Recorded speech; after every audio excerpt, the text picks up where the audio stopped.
Welcome to A ComfortZone Retrospective on Kismet Radio in partnership with These Days. We're your hosts, Tara and Pedro, and we're broadcasting from south-facing windows. This July, Saba celebrated the 10th anniversary of his cult classic, Comfort Zone, an ambitious 14-track project that ultimately defined his musical journey. To celebrate the occasion, These Days and Kismet published an oral history of the tape, which saw Pedro speak to 17 contributors and friends who had been involved in the making of Comfort Zone. We thought it would be cool for our collab to also include an audio piece, so here we are with the Comfort Zone Retrospective, a limited series where we unpack all 14 tracks, welcome some special guests, and generally nerd out on music. How are you doing today, Pedro? I'm doing swell. Yeah? Yes. We're gonna listen to our first song. This is For Y'all. And even if we don't get rich about this bitch, we don't get ticks on Priceline quick enough to where they jump way up. And you can't afford the shit, and we still gon' do it, my nigga. We still gon' screw on them bitches. A couple of pills, if that what you into. If that what you into, I feel you, it's real. I think in my mental, it come with the deal. As long as you been through, I treat you like blood. Then I treat you like cuz it was us and them red stripes on the corner every night. Argue though you dead right, and I'm dead wrong. No headlights and them red lights behind us, they don't mean nothing. You wanna start with themes, Pedro? Yeah, I think for y'all, compared to last episode where we were seeing a little bit more of a darker feeling, a little bit more somber, this is a little bit of a bounce back from that. For y'all, it's such a high point in this record. It also kind of comes almost midway through it, so I think we've talked about this at Nuance, but Saba's thinking how the track list works. And the theme for y'all, I think it's a lot of gratefulness, kinship, family, friends, and like what this all means for him and also for Tree, who's a featured guest here. This is a record that's really happy. It's a really good feeling, like almost you're on the other side of those previous feelings that had you down in the past gratitude. records. Yeah. How did you think about this record? I mean, I think it's a good break from the emotions we see in Welcome Home and 401k. Like Erin is brought back, you know, and her vocals are really bright and shimmering, and it just stands in stark contrast to like what we were getting from Saba. And like, you know, so it's a thank you. It's a thank you to the support system. Again, I think about the responsibility and like everything that weighs on his shoulders, you know, and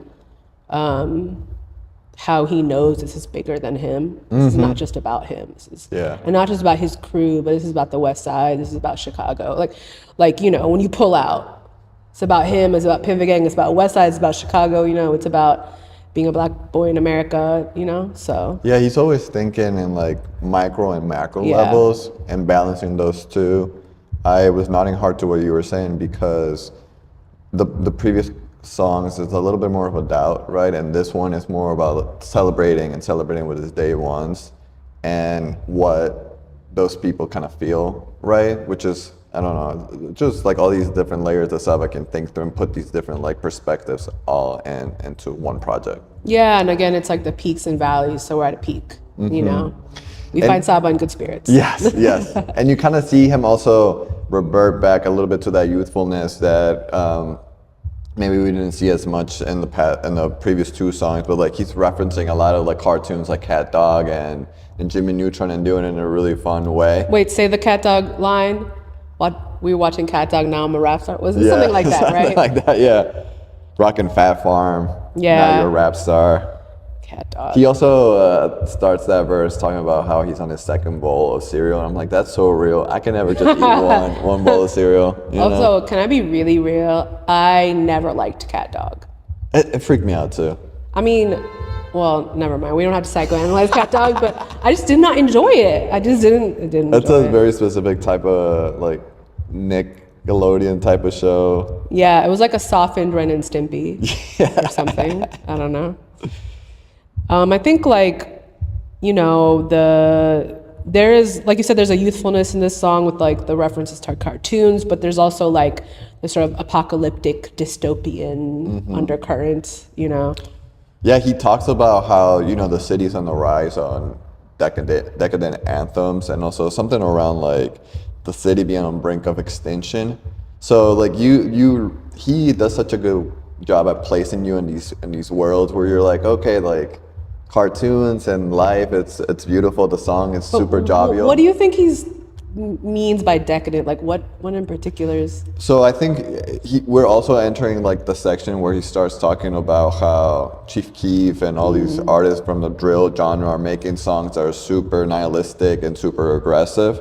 And these are decadent anthems that like the city is being put on the map. Again, like this is like 2012, 2013, when all these like Lil Durk, all those guys are being brought up. And I think he's speaking to that in that line. That's interesting because, in the oral history, isn't this the song where he says... I think it's for Scum, but they're kind of tied together. Yeah. Well, he says, we are not trying to fuck around with music. Like, I mean, he's taking it seriously, and I mean, I think that seriousness and like the thinking like his support system and like knowing that it's like very synergetic sort of relationship. Like, yeah, I also feel like the song, it's a good kind of embodiment of who Saba is, because he's like a really, I don't know if like goofy is the right word, but like really funny and could be like, crack jokes. But you can see it. He's always kind of thinking about like the bigger like threats and like the more heavier stuff. It's always like in the back of his mind, and he's never not at least thoughtful of those things and the context in which he lives in. Yeah, maybe that's why people pigeonhole him as a grief rapper, because even when the songs are like really hard or really knock, like you still get that layer of, I don't know, the undertow of sadness. Yeah, he could also definitely be like, if he wanted to be like a culture critic, and because he's so good as like, I almost see him as a journalist, right? Reporting what he's seeing on the ground level and being able to pull from all these different references, like this is happening, but because there's all this background that also led up to this point. And for y'all, he lets a little bit loose that, but you never really, he's a little bit more loose, but he never actually loses that aspect of his writing. Yeah, I mean, I think like for him, he can't think of his city without, like he has to think of a city through the guise of like socioeconomics and like how the city was set up with redlining and all those sorts of like elements that like further ostracized like the West Side and the South Side, but really the West Side, from, I mean, it's like a food desert, the lack of resources. I mean, when people think about the West Side versus the South Side, there's even, a stark contrast there. This song also, it has a lot of like gems for me. Like another one is that he talks about how he started hating the song as he was writing it, and he gives that line. It talks about how seriously he takes his craft, but also just to leave that is kind of like just a funny moment of like, you know what? I feel that shit though. Like, you definitely, as a writer, if you hate some shit you're writing, you definitely have to leave. But I think that's like anything. Like if you're creating anything, like you need some space. So that is very like on the nose. Yeah, and that's a good kind of segue to the production aspect of it. Like this is produced by Kamobi, Nasan, and Ben Free. And when I was talking to Kamobi about this record, he was telling me that when he first heard that line, he was a little bit, I don't know if hurt, but like he was like bummed out. He was like, oh, he doesn't like the song. But now that Kamobi is starting to record more of his own music and write, he's like, I 100% feel that, and I'm so glad that he kept it because it makes me feel more connected to like, the artistry as a whole. Yeah. But yeah, Kamobi at that time, he was like a super sought out producer in Chicago. He had done crucial work for Chance as a rap and Biggs and in a tape. I think at the time he was also, I don't know if it had already come out, but Mick Jenkins' tape, he had a production credit there.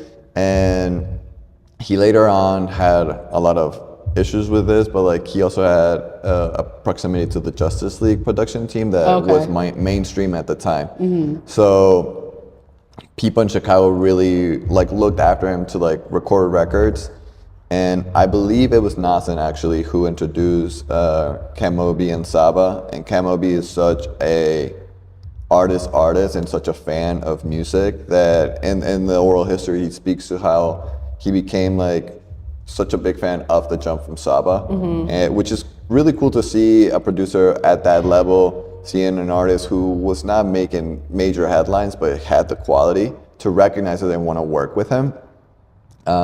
He spoke about how Saba and the Chicago in general had more of like a melodic rap, kind of like he speaks to the Far Side and some other West Coast groups, but also mentions Bone Thugs and Harmony, which is one of Saba's biggest inspirations, right? So that all kind of built up this like almost instant synergy and chemistry between Saba and Cam Obi in making this record. Yeah. Yeah, I love Cam. Yeah, and he also was thinking a lot about at this time of like those late registration Kanye West records where, you know, it's a little bit cartoonish, which it just feeds into the cartoon references. Yes. Nasen had actually started the beat and then tapped in Cam Obi to like work on it. And Nasen himself is kind of like a Chicago legend. Said I think his first production credit was when he was 18 and it was on a 50 Cent album. Oh, that's nice. Yes, he had like flown out to New York and just through good luck and a little bit of effort on his part, he landed on whatever 50 Cent's label. What's it called? Damn, what can I? It's not Aftermath, but G-Unit. G-Unit, yeah. And I think he gave an A&R there, like his beats. He became kind of known in the city to working with people like LEP, Bogus Boys and stuff. Like Nasen has always kept an ear on what's happening in Chicago. And that's another person that saw Saba's talent right away. And they are collaborators to this day. Yeah. So this record has a lot of heavyweight like producers, Saba and Aaron Kane as a singer. And then kind of like the missing piece was Ben Free, who was connected years before this by Cam Obi with Nasen, and then they all worked together. Ben Free provided like the keys, which is like I would say the bedrock of this record. Yeah. Yeah. And this song is a good segue into Scum. I feel like it provides the verse 2 provides a glimpse into like what he talks about in Scum. You know, just like how people look down on people who live in the inner city. So, you know. Yeah, but it's like that, you know, a song about gratitude and all that, but it's still, again, you know, these themes show up. Yeah, and I think it's just because that's really the life that, you know, they lived and stuff. But Saba said it that it's almost future looking, like he was envisioning this being like their thank you speech once they made it, like they were not there yet, which is really cool to see kind of like he was manifesting that success. And that I think manifesting is a big thing across Saba's records, right? And he brings that perspective and then tags along Tree, who's a much older rapper and has a much soulful voice that has kind of like that, almost like Saba's kind of imagining that future. Tree is kind of like the leverage of like, I'm in that future and like hanging out with my friends. Yeah. And he kicks off the verse like in the best way possible by speaking of like, even if we don't have enough money, we'll still find a way to like go out on trips and stuff like that. So it's just a really cool feature that makes a lot of sense in a record. Yeah, that was your best guess first. Yeah. Well, we're gonna listen to the next song. This is Scum. The killing GD name, and get judged by GPA. Shit, if we don't like the same food, how they expect us to eat the same, how learn the difference. Burning bridges to earn a living, raise your blood pressure, no tourniquet. But expect you to turn a cheek. Major turn of events when you turn 18. They kicked you out of your middle school, said your work was pitiful. Mama's loan didn't get approved. So you got a gun, looking just like dumb. Cause with the capping down and capping down, you called scum. Why they call us scum? From the city slums. You wanna start with themes? Yeah, for Scum, that's a very nuanced record. And I think the theme here is like the representation of a person's full humanity, specifically speaking of a Chicagoan from like either the west side or south side. Saba, I'm said in a previous segment that he kind of reminds me of a journalist or a culture critic. I think he could also be like an anthropologist or like, and he's kind of doing like an ethnographic here of like showing a person in its full self and like how he arrived to be in that, right? It's also done in such a disarming way. He is speaking in this record about the time where in the news you're just seeing like young black kids in Chicago are super violent and doing all these crazy shit. He's kind of taking the peeling off of that and showing like these are actual humans and they're like actually having lives that are affected by all these different situations, and it creates a very compelling story that I think, and I'm gonna keep coming back, but he's like 18, 19 at the time writing songs like this, so it's very impressive. Yeah, I mean, I think that I think like he tries not to show a binary. I mean, I feel like this is the age of Chirac, right? And the world looking at Chicago one way, or only seeing it through one lens, and Saba presenting, like showing it that the city has multitudes, and I mean, pushing back on that idea, which is very much a reality, but it's just really frustrating when, like, for a time, even I would tell people, I live in Chicago, or I'm from St. Louis, and like their reaction. Like, it's just very singular kind of thought process, very reductive, so. Yeah, reductive, and like he also speaks to like it being a binary view of, there's the drill rappers, and then they would put Chance and Vic on the other side, and Vic Mensa on the other side. Like, these are, the model, I guess, citizens or whatever, but he, again, is scrubbing all of that and saying, like, these people actually kind of, like, live in the same areas, and, they share a lot of the same livelihoods. It's just the way that they approach their art might be different, or the way that they move on a day-to-day is different. And being able to humanize people, especially at a time where like the music industry in itself was asking artists not to do that, right? Or like incentivizing people to either go like the super violent way or the super happy way. It was very bold of him at that time, for sure. Yeah, definitely felt like extremes. One side of the coin is Chief Keef, the other side is Chance the Rapper, type thing. Yeah, and I don't think Saba ever really has been driven by what the trends are. Yeah. In the shows and these type of records. Yeah, definitely. But this has my favorite guest verse on it from Fresh Waters. And I think it's really interesting because before the release of this, they put out Jimmy, right? That was the name of it? And I believe he doesn't appear on it. He doesn't, but he is the centerpiece. Yes, exactly. So, and again, like, Saba makes these mentions of Fresh on Time Zone, and then another song, and but now we finally hear from him. And he sounds far away, he sounds disconnected. Obviously, he's incarcerated at this time, and in the oral history he talks about how they literally put him on speakerphone and recorded him, right? And like that texture, like, not only does Fresh already have like his own tone and texture to his voice is like amazing to me. Like, he's one of my favorite voices, but like an added layer of, being far away. And then it just feels almost literal, like he's removed. Like the lack of proximity, there's a lack of proximity. He's excited about all these big moments that Saba and Pivot Gang are experiencing, and he can't be part of it. So. Yeah, the story there is incredible. And almost out of a movie, right? Like, he is incarcerated, I think, right before things really started like moving for Pivot Gang and Saba. They decided to drop that mixtape as Pivot Gang, Jimmy, in honor of him. 2013, almost 6 months or a year before ComfortZone.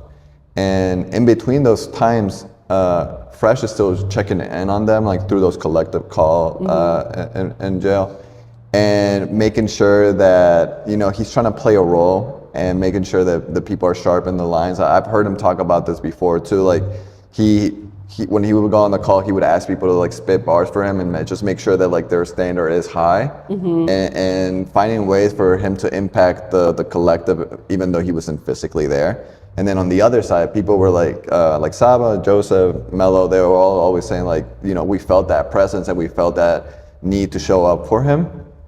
And when Saba asked them to spit a verse, I think Fresh mindset at that point is like any other verse that they're doing regularly on the freestyle, but Saba really wanted this on his record. And it took Fresh a little bit by surprise, but when he found out that he was gonna be on the record, he had like one of the officers at the jail like have to play it through the Bluetooth speakers. The day it was released, that's the first time that Fresh heard his voice in that project.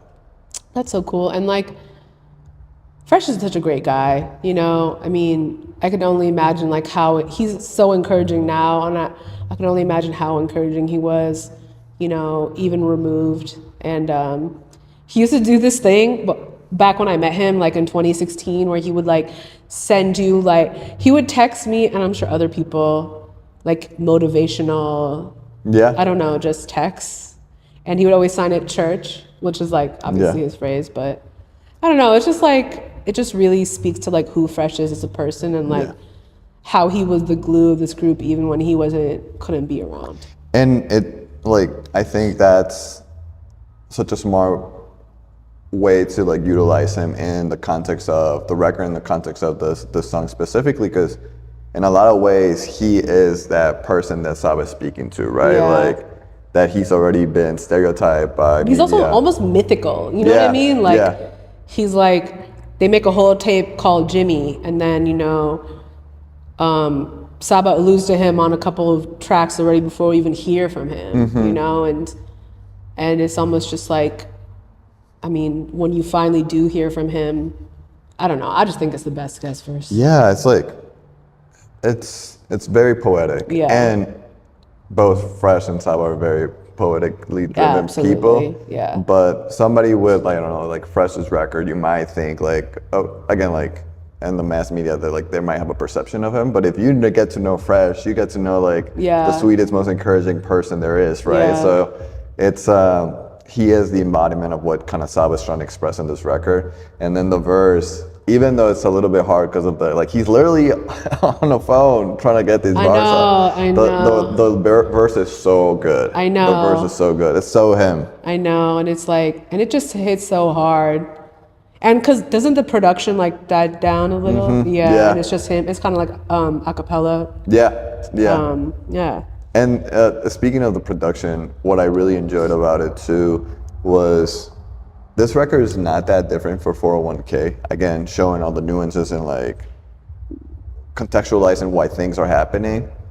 But whereas 401k is really angry, like the melody on Scum is a little bit like more of a, and Saba calls it this way, like a nursery rhyme, you know, very simple, very like tender. And he, like his voice and the way that he delivers, it's like kind of like, he's not trying to force you into his perspective, or like, whereas 401k is super, super angry. This is more like, hey, I just want to be understood. I just want you in the best way possible, understand where we're coming from. And just being able to have different points of entry into like these thinkings and these themes that he wants to approach is speaks to the work that has. And just like a final note on this record, he also tapped in Jamila Woods for this song, more for like the harmonies and background vocals. And it really rounds out the production where he is truly the mastermind of how he wants it to sound, the sonics, and how he wants you to feel. So in the span of 4 records, right, we get all these different emotions, from doubt, sadness, to really happy and grateful, to like a little bit of more hoping to be understood. And he's doing it really well with artists that years later on become not only strong collaborators, but big artists in their own right. Yeah, it seems like a catch-all for a lot of the emotions we've seen from him so far. That's perfect. Thank y'all for tuning in to A Comfort Zone Retrospective with Kismet Radio and These Days. On the next episode, we'll dig into the next 3 songs, West Side Bound, Whip, and West Side Bound 2. Till then.